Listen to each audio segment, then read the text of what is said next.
Alright, I'm pretty lucky that my first hip-hop review is actually coming on a Kendrick Lamar surprise drop, but I'll ride the algorithm wave if I can. Now, first things first, no Drake or no Kendrick stans, please. I'm a fan of both. I'm from Toronto. Obviously, I'm going to be a Drake fan, and I grew up loving hip-hop, so I'm obviously going to love someone like Kendrick.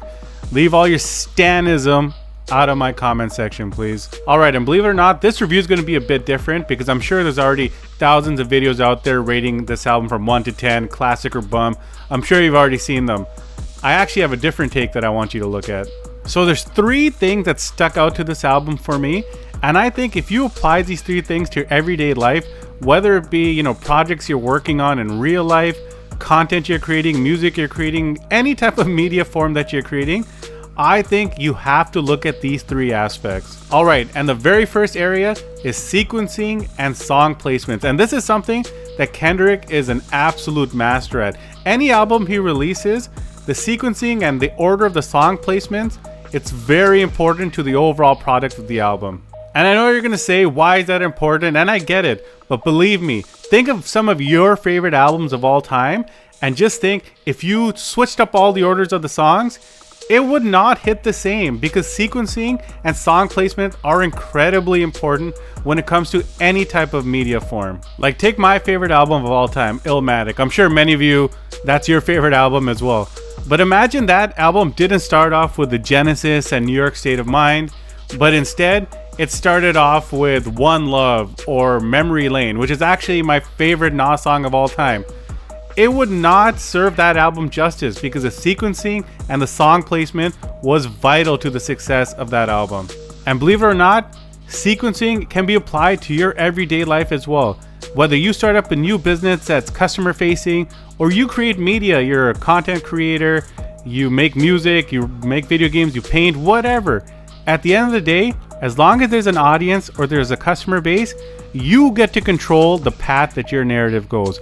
And what I mean by that is, it might not always be in your best interest to throw everything you have right at the audience right away so they know exactly what you have. Sometimes it's best to dangle the carrot, let them hear a banger, then let it simmer for a bit. And then bring it back with another banger, and then let it simmer for a bit.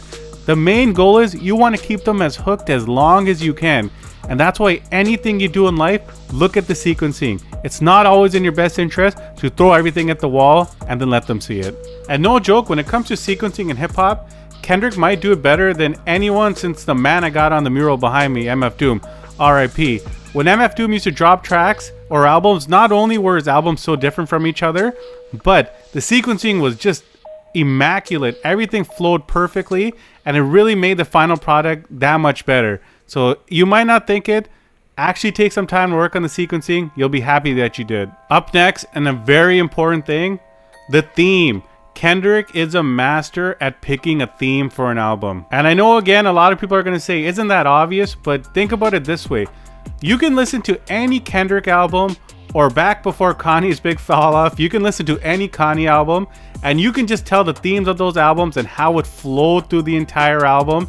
And you can distinguish the sound that they had during that era because they followed a particular theme. And the reason a theme is so important, outside of distinguishing yourself from your other albums, it just shows that you're consistent in making a product that will complement itself. I mean, we've all seen it. We've all seen a TV show or movie that we were so into, and then all of a sudden they start introducing all these different things that don't follow the theme or what should be happening with like character personalities, and you're just wondering, what the hell am I watching, and why did I invest all this time just to have it wasted like this?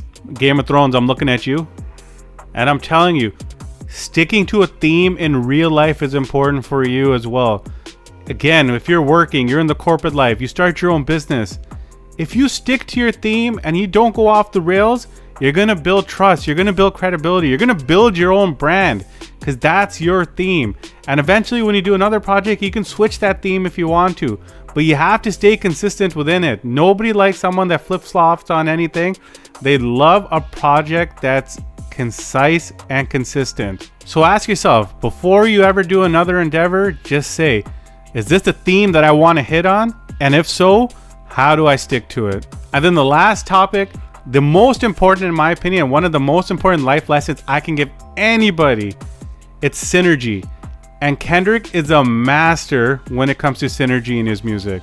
And what I mean about synergy in Kendrick's music, or anybody's music that just knocks this out of the park, they don't always need the biggest producers or the biggest, guest artists. As long as they work with the people that they have in a right way, they're gonna make magic. And synergy is just insanely important. Take a super duo like Kanye West and Nas. They released an album a few years back. It was all Kanye produced with Nas on it. And honestly, Nas is my favorite rapper of all time. But that wasn't his best work, and I think he'd be the first one to tell you that as well. And even though they're two superstars that should mesh well together, it doesn't always work that way. Then on the flip side, you take someone like Young Thug and Rich Homie Quan, RIP to Rich Homie Quan as well, and their synergy was through the roof when they were out together. Everything that they dropped was a banger, and they were the perfect odd couple, as some people would say. And the important thing to remember here is, it doesn't matter if someone's a superstar or they're, an upper echelon. You have to work best with who suits you and the product that you're creating. And this is where the life lesson comes in. Synergy with other people is the single most important thing in life that will get you by. And I mean that. And we've all seen it. I mean, let's be real. We've talked amongst each other and said, yeah, those two people are perfect for each other, or those two people are hell for each other. We've seen it. We know it. We just have to apply it to our own lives, because it's much harder to do it in that sense. But the important lesson here is, even if you're paired up with people that might not have all the glamour in the world or where you think they should be, as long as they work for you or they work for the project or any type of content that you're creating, that's where the real synergy is going to come from.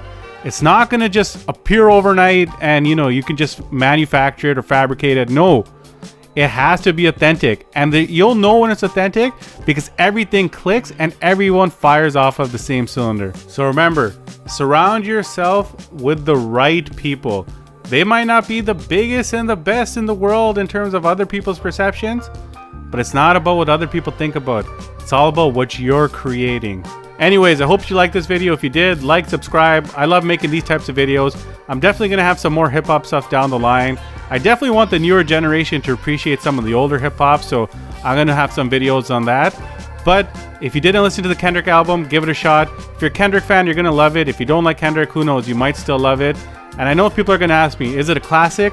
And I always say, you can never say an album's a classic on the first day. So talk to me in a couple of years, but this album might be well on its track. Peace out.